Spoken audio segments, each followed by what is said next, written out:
Long lines for voters in states like New York and Georgia, testing stamina and patience. 3.5 hours.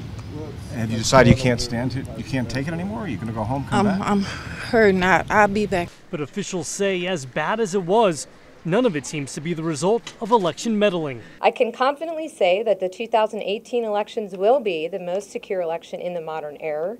Months after the top U.S. intelligence official said warning lights were blinking red, a slew of sensors and monitors failed to detect any signs of a coordinated attack on the nation's voting infrastructure by Russia or anyone else. At this time, we have no indication of compromise to our nation's election infrastructure that would prevent voting, change vote counts, or distrust the ability to tally votes. Of little comfort to voters forced to wait in line for hours. I don't think it was on accident. I think it was intentional, and sometimes people try to suppress votes. We know that there were a group of people who walked away. The reports from around here are that there may have been 100. Federal officials blamed those problems on what they described as run-of-the-mill glitches and say they're confident state officials will learn from their mistakes.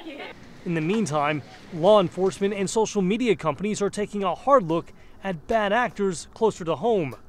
There have been some instances, as we've seen, of intentional misreporting on when to vote. Yet even with the polls closed and the votes cast, the work is far from over.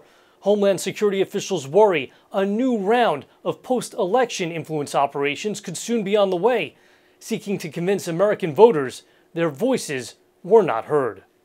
Jeff Seldin, VOA News, Washington.